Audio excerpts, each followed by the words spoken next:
I believe the soul is crafted by this physical terrain. And every string remembers us. They call us by our names. The threads that bind us to our dreams. The threads that lead us to our goals. The threads with which we weave our dreams. The threads that tie us to our fears. The needles that pierce our hearts with sorrow. The threads that link us to our past. My given names are Lebo and Madichaba.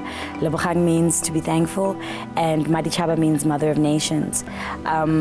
I see these two words as very powerful messages that kind of embody, you know, who I am and the attitude that I try to have towards life.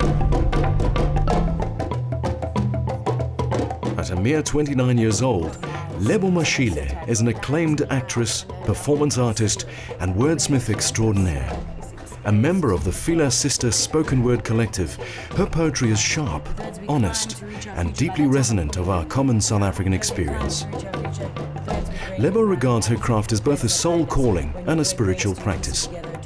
She uses her work as a personal entry point into wider social issues and writes insightfully about the crisis that stems from inhabiting multiple cultural identities, of movement and transition, and ultimately of the threads that bind us in our shared humanity.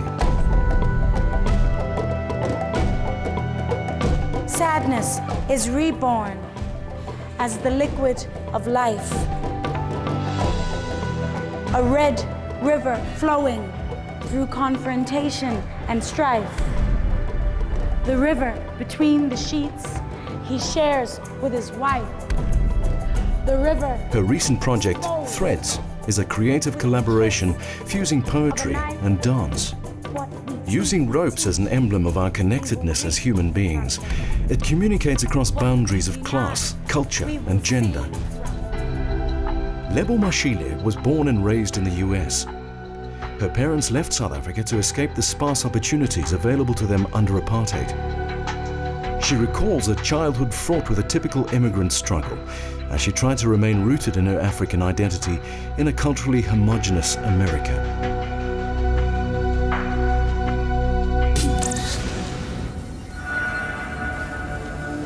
Upon her return back to a free South Africa, she once again found herself struggling to integrate into a country that was still trying to find its own identity.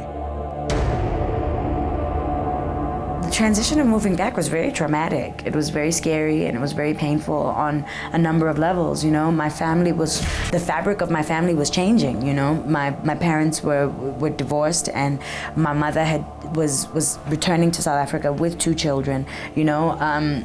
No one was certain about what the future was going to look like. No one was certain about where we were going to stay or what was going to happen or where was my mom going to work, where were we going to go to school. It felt like everything that I had known and everything that was familiar to me was just taken away and was kind of, you know, obliterated. And I remember the very first day at Sacred Heart, just standing in the corridor and kind of feeling like I was this person with no history, because everything that I had known up until then didn't exist in my world anymore. I couldn't point out to somebody and say, I'm from there, because there was a million miles away, you know?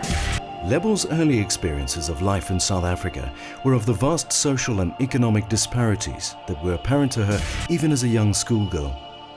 Attending a private school in a plush Johannesburg suburb, she was aware of the ever-widening gap between herself and the children that she was leaving behind in township poverty. It's hectic, I think, going to school in a very, very privileged environment, because money just shows itself, you know, in the same way that poverty shows itself, you know. If there was a fun day at school and we, you know, had to wear our own clothes, I mean, the rich kids would come to school, you know, in like designer clothes and, you know, the designer sunglasses. I remember police sunglasses were in fashion, and Levi had just come to the country, and, you know. So, I mean, I was very well aware of the fact that I didn't have as much money as those people, you know. I'm grateful that I had to learn those lessons then, because I see people, our whole country is caught up in materialism and in consumerism and I guess it makes sense because so many people have gone without for so long that the second that you have something, you know, you want to show the world that you have something, and you want to make up for all the times that you didn't have, you know. But you can't base your self-confidence or your self-definition on things. It just, things come and they go, and they get stolen, and you know, things happen to things, but you know, nothing can really jar your spirit or your personality unless you let it.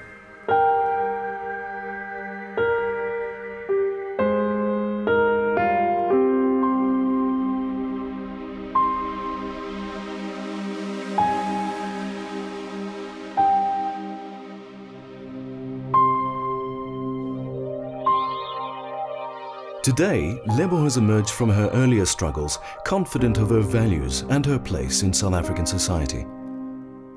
Her reflections of her school days remind her that many of the problems she faced as a young girl are a mirror image of those faced by our fledgling nation and are deeper manifestations of a lack of adequate emotional literacy. I think South Africa is really a blame and shame society, you know. We deal with problems by, you know, blaming whoever's the easiest person to say is wrong, you know, and then because that's the way that we cope, we carry an enormous amount of shame.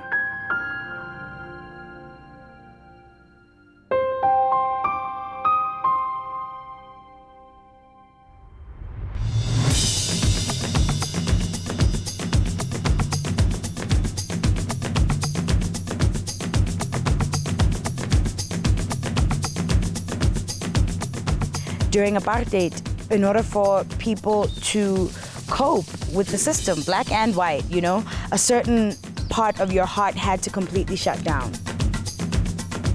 So people learned how to turn the volume down on their hearts and how to not see certain things, or if they saw them, how to not say that that's what they saw. And I think we're dealing with the ramifications of that right now as a society.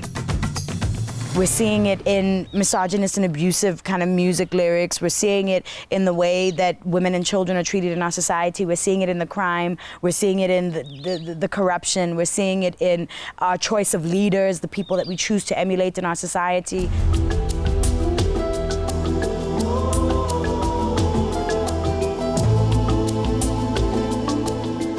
When brutality is lost, what kind of strength is found? If humanity is the cause, then the beating heart has to be the sound of the emerging race of men. And from a father's closet, what does a son borrow? And will this garment be enough to clothe him tomorrow? Will it close the holes in his chest when he feels hollow?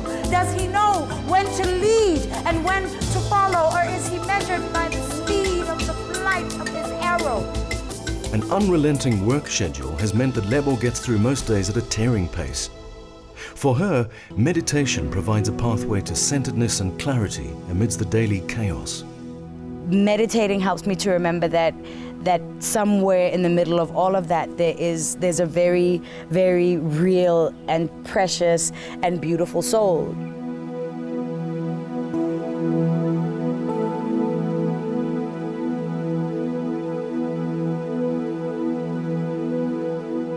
Many faiths hold that by spending a few minutes each day reveling in the deep silence of the self, we open the doorway to becoming peace itself.